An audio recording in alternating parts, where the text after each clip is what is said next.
पावसात जाऊ? अगे शोभे केवढा पाऊस भिजन ना मी. असं काय करायलाय तुम्ही? आज रपट जाए तो हमें ना उठाइयो. बाबा चला की. काय झालंय? काय झालंय काय तुला? तुम्ही पण ना. आम्ही जातो. आता अहो चला. आम्ही म्हणतोय ना. लय भारी वाटतंय एकदम पाऊस. केलं काय? पाऊस थांबला आणि तुझा रोमॅन्स बी वरून द्यावा. तुझ्या नावानं कन्फर्म नारळ फोडणार आहे आज मी. हा काय म्हणला? अगं काही नाही उगा भिजलो असतो ना मी. तुम्ही गुमानात चल आणि कापड बदलून घे चल. नाही आज कशाला? एवढं मस्त वातावरण झालंय एकदम रोमॅन्टिक. चला की करू की डान्स आपण. नाही हात इकडं ठेवा. नाही हात इकडं ठेवा शोभे. आणि आपण असं डान्स करू का नाही? शोभे अगं दोघे समोर उभे का लाज बीज की नाही? घ्या. त्याच्यात काय आहे? या दोघं पण तर करत होते, आपण पण करू. हा? चला ना ना ना ना ना.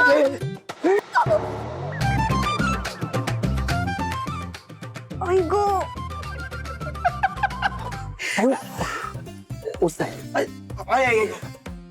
काय म्हणत होती?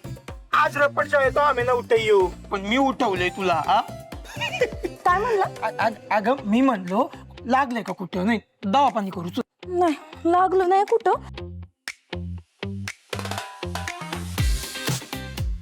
एवढा हसाया काय झालंय?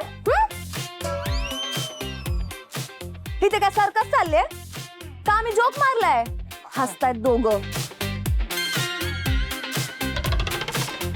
हे समजा का नाही? तुमच्यामुळे झालंय. पाऊस पण तुमच्यामुळे थांबलाय. पाऊस माझ्यामुळे थांबला. तो काय माझ्या इशाऱ्यावर पडतोय? मी काय वरून देवे का? नाही तो नसेल पडत तुमच्या इशाऱ्यावर, पण तुम्ही तर आमच्या इशाऱ्यावर चालू शकता का नाही? बघा बायकोच्या बैलाकडे बघा. तो कसा बायकोच्या तालावर तुरु चाललाय. तुम्हाला काय जमतच नाही बाई. आमचं सगळं लागलं नाही ना सुरत भेटलं. होय गो बाई केवढी काळजी ग तुला आमची. ही नाटकं ना जरा बंद कर. काय नाटकं करते आणि मोठी केवढी काय. चला आता बघत काय बसली. चला चला चला. शोभे डोक्याला लागलं बाई. तुम्ही गप बसा. काय अगं मी कुठं काय? शोभे गप बसा. चला दमानं चला. पाय घसरायचा.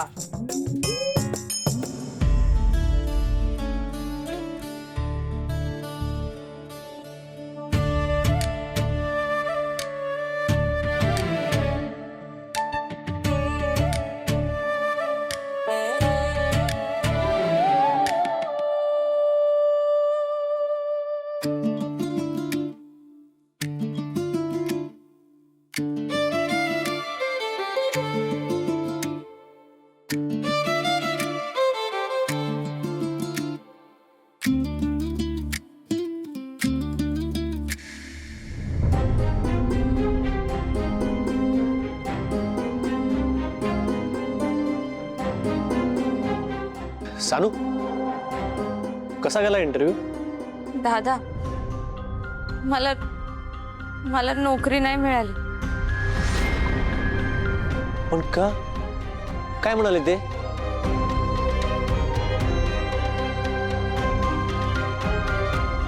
शुभू तुझा आज कपडे बदलून घेऊला झालास ना? मी बोलते तिच्याशी.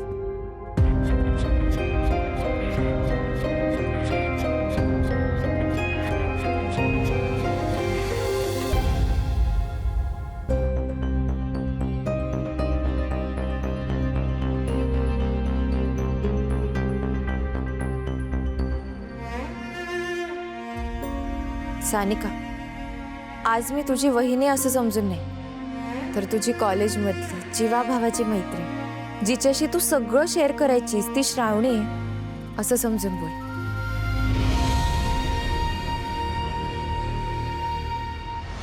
साहेब ही तीच पोरगी आहे जिचा तो भलताच प्रकार व्हायला झाला होता.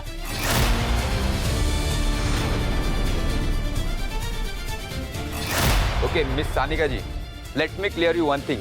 आम्ही आमच्या कंपनीमध्ये तुमच्यासारख्या मुलीला नोकरी देऊ शकणार नाही. सानिका, तू तुझ्या बाळाला जन्म देण्याचा, त्याला स्वाभिमानाने वाढवण्याचा निर्णय घेतलायस ना, त्या निर्णयात मी आणि तुझा शुभू दादा तुझ्या मागे खंबीरपणे अगदी शेवटपर्यंत उभे असू. पण हा मार्ग काही सोपा नाही, लक्षात ठेव. खूप कठीण आहे. तुला या मार्गात समाजाच्या आणि लोकांच्या अन्यायाला तोंड द्यावंच लागेल. पण श्रावणी, मी आधी अशा संकटांना सामोरी नाही गेली आहे का? प्रत्येक गोष्टीत दादावरच अवलंबून होते बघ. सानिका, तुझं सुद्धा माझ्यासारखंच आहे की. तुला माहितीये, काही महिन्यांआधीपर्यंत मी सुद्धा प्रत्येक गोष्टीसाठी माझ्या बाबांवरच अवलंबून होती. शुभूशी लग्न करून या घरात आल्यापासून मला रोज एकापेक्षा एक संकटांना तोंड द्यावे लागते. तुला काय वाटतं, सासूबाईंना मी उलट उत्तर देऊ शकत नाही का? शोभाताई मला मुद्दामून रोज त्रास देण्याचा प्रयत्न करत असतात ते मला दिसत नाही. मी लोकांची तोंड बंद करू शकत नाही का? नक्कीच करू शकते, पण मी मुद्दाम तसं करत नाही. कारण मला एक घर जोडायचंय, नाती जोडायचे, तोडायची नाही. आणि जेव्हा आपल्याला एखादी गोष्ट जोडायची असते ना, आपलं म्हणणं खरं करायचं असतं, आपले निर्णय खरे करायचे असतात ना, तेव्हा रोज काट्यांवरनं चालावंच लागतं. सासूबाई आणि शोभाते अगदी रोज मला घरातनं बाहेर काढायचे प्रयत्न करत असतात, हे माहितीये मला. खरं तर त्या हिशोबाने मी केव्हाच हे घर सोडून जायला सुद्धा हवं होतं. पण मी गेले का? नाही ना. कारण माझं माझ्या नवऱ्यावर जीवापाड प्रेम आहे. त्यांनी माझ्यासाठी किती मोठा त्याग केलाय ना, ते मी या आयुष्यात कधीच विसरू शकणार नाही. सानिका, सीतामाई सुद्धा जेव्हा संकटात होत्या ना, तेव्हा फक्त श्रीरामावरच्या विश्वासामुळेच त्या अग्निपरीक्षेला सामोरी जायला तयार झाल्या. त्या डगमगल्या का? नाही ना. मग मी तरी का घाबरायचं?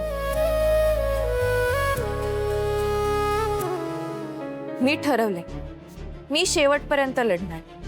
आणि सानिका, तसंच तुला तुझ्या बाळासाठी आणि स्वाभिमानासाठी शेवटपर्यंत लढावंच लागेल. सानिका, जेव्हा एखादा माणूस संकटात अडकल्यावर हतबल होऊन रडत बसतो ना ग, तेव्हा लोक त्याच्यावर आणखीन दगड मारतात. त्यामुळे आता बास. आता ह्या पुढे तू रडायचं नाहीस. हे बघ, नोकरी तुला आज ना उद्या नक्की मिळेल,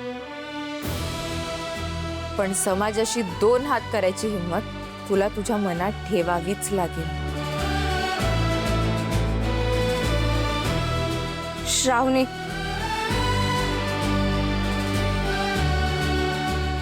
मी आता रडणार नाही, मी लढणार. किती त्रास झाला तरी चालेल, लोकांना जे बोलायचं ते बोलू दे, पण मी लढणार.